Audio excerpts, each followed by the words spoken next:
I decided to let you see what I see out my window when I'm weaving. Nature gives me peace. And we certainly need to choose things that give us peace in this day and age. Okay, so I am Evelyn Vanderhoop, and I'm continuing to teach and demonstrate the Naheen techniques as well as the Raven's Tail technique. I'm weaving basically a Raven's Tail robe, but it does have Naheen shaping in it. And so with this section of my broadcasting, I've been teaching. So I am bringing in the sides of the upper copper shield shape. And so I did the upper portion and filled it in, and I had the braids above, and now they're going to the sides. And the braiding and how you handle the braids is how you kind of you make your diagonals and your ovoids smooth by carrying those braids with every join.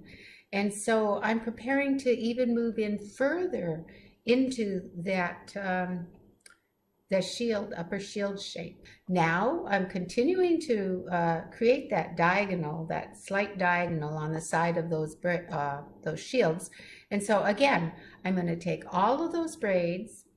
I'm going to interlock the at this area of the warps. I'm going to interlock the same area as I did the previous row, but the difference is that all the 6 braids are going to go towards the blue side, because that's towards the side where the diagonal is leaning into. So so with that technique, I'm creating this diagonal in a smooth manner.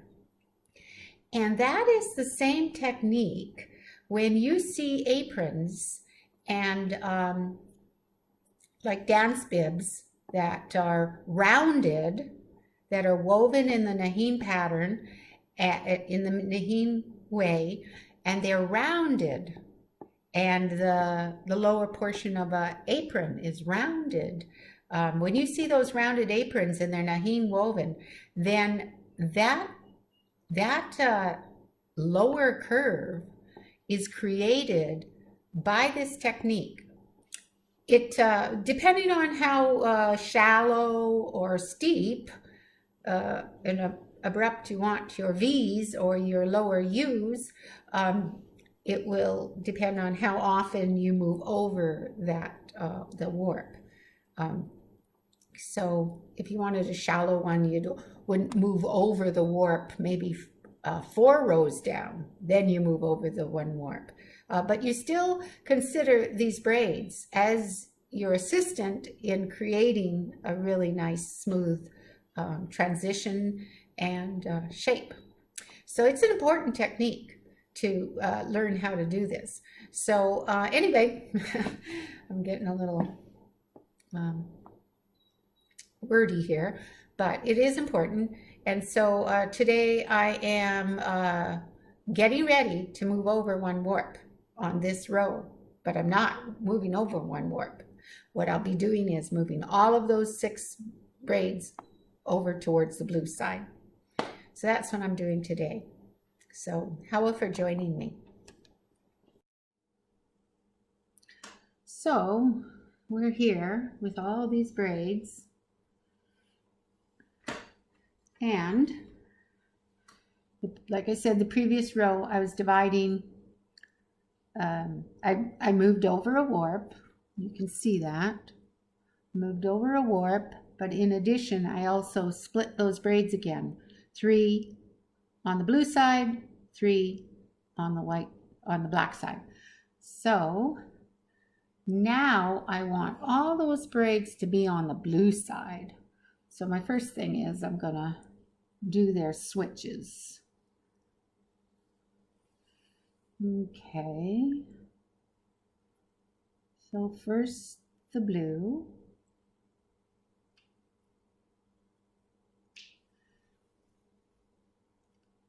top, left, right, and a drop.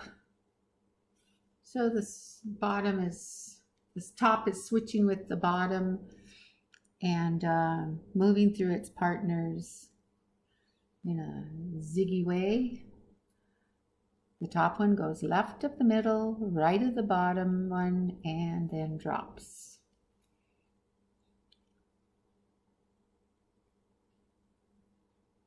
Now I have two whites, so it's important to get the proper white.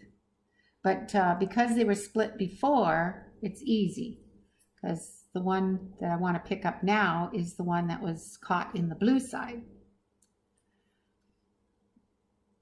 Now I have the copper.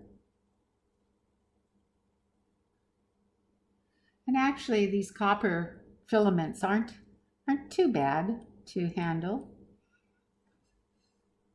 I'm happy about that because I really wanted the copper presence in the robe because it was a copper shape. And they're blue because oxidized copper, like a copper penny, gets this beautiful turquoise blue. So I love that blue. So the copper shield shapes are basically blue, but surrounded by the braids, and one of those braids is copper. Okay, so now I'm not going to change where these interlock joins basically interlock on this row. I'm going to interlock right where they were before. But I am going to move all those braids to the blue side. So this row is going to be where I put all 6 braids in on the blue side because I'm preparing to move over in the next row. Okay, so with this blue, I take the copper, the white, and the black along with the other 3, and I'm putting it on the blue side. Okay. I do a half twist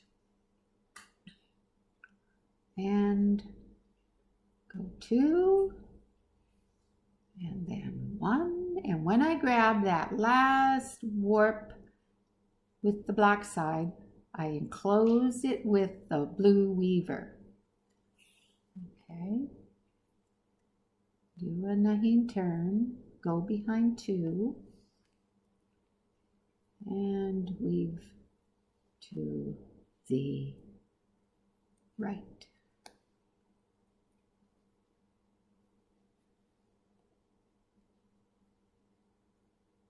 Okay, so now I am not done with that interlock join. So I go back and I find that blue weaver.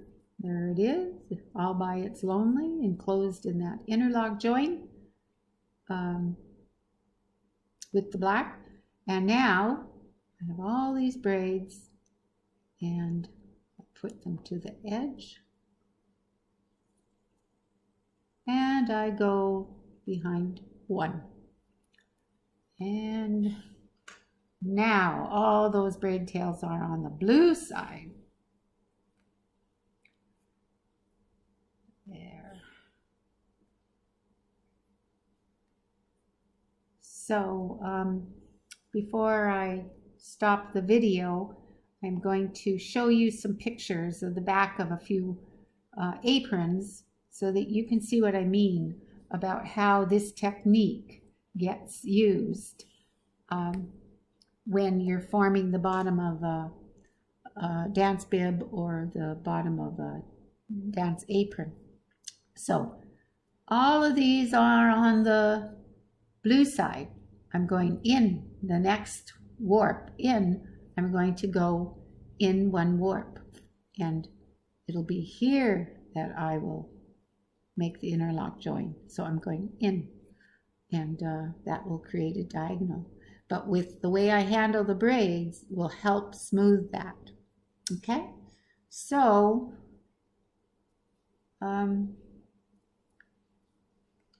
I still end up all the time weaving to the right after. So I'll do this, and then it'll turn around and it'll be laying there ready on facing the right.